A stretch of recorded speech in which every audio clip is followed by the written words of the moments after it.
This is the Audacity Show. I am your host, Mia Dunlap. This show is bringing you stories from young people who are under 30 and living their lives with audacity. Welcome to the Audacity Show. I am your host, Mia Dunlap.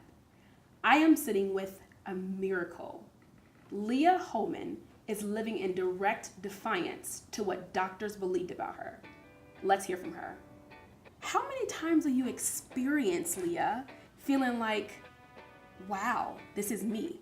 Well, my mom tells me the story of my birth quite often, just to, in her words, remind me to never give up, remind me that I'm a survivor and I am a miracle, and to just push me because, you know, going about everyday life in the entertainment industry, it's really hard, first of all, to get a foot in the door, and you hear so many no's before you hear one yes. So I would say with having a mother like that, she has definitely pushed me to keep going and to keep striving towards my goals and reaching my dreams. Yeah, I'm so glad you're with us to tell us this story. Thank you. Can you take me back to the moment of what the doctor said to your mother?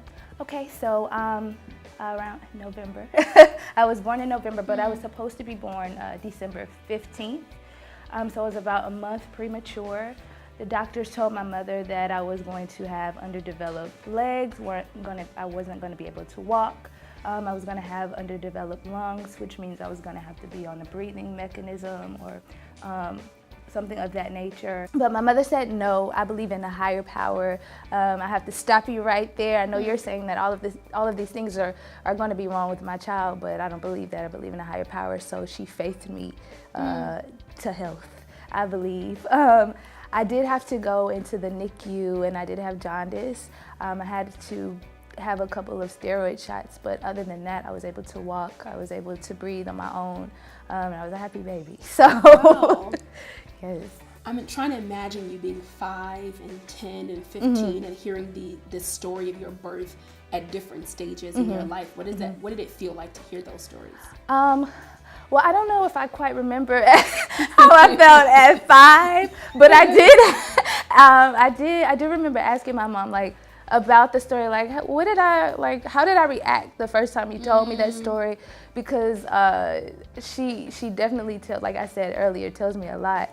She said, you just kind of looked at me and you just kind of like, okay. But I mean, I guess at a young age, I'm not really comprehending everything that she's telling me. I'm just listening to my mom tell me another story.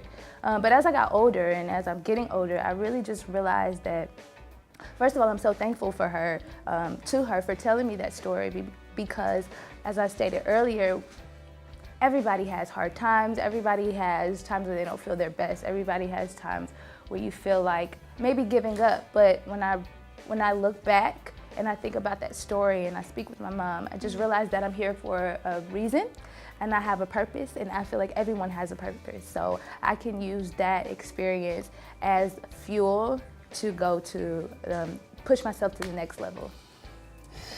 I'm thinking, the doctor said you wouldn't walk and you would live with a breathing machine.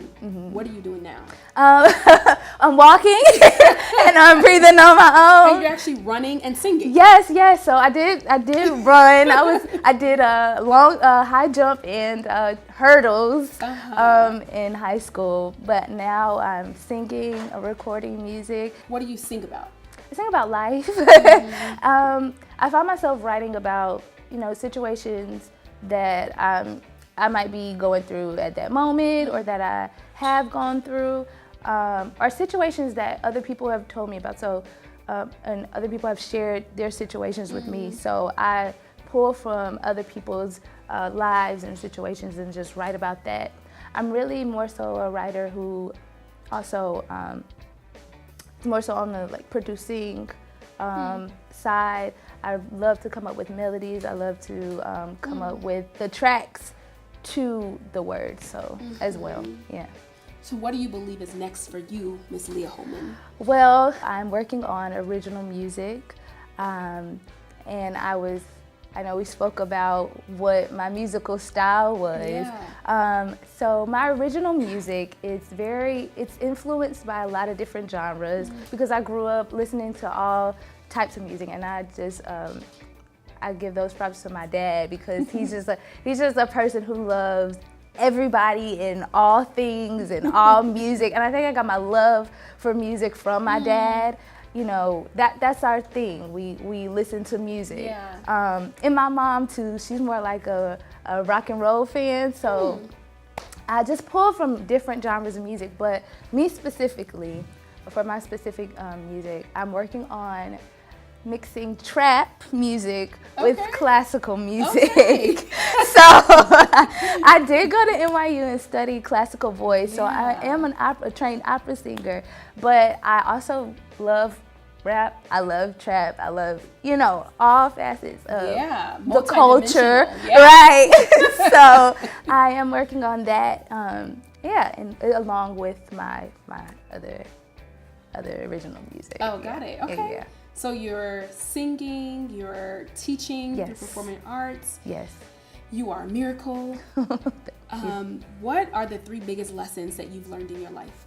Okay, the 3 biggest lessons that I've learned in my life. Well, one I would say is to be yourself authentically. I think a lot of times, especially in this generation, we see so many people.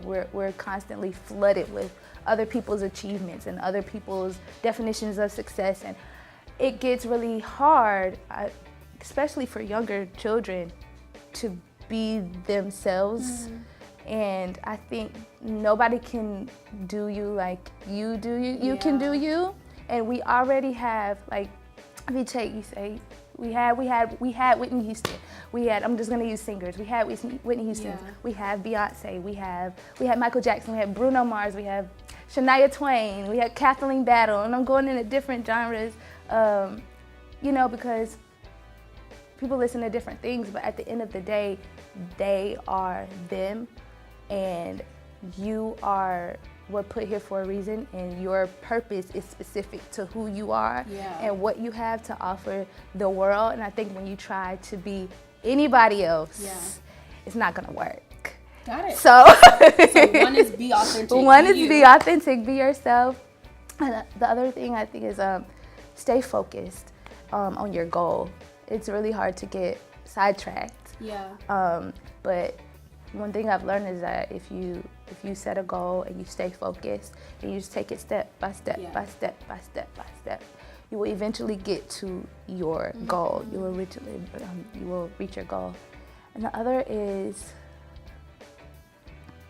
have fun along the way and enjoy your journey. And I know you hear that a lot. Like, trust the journey, trust the process, trust the journey.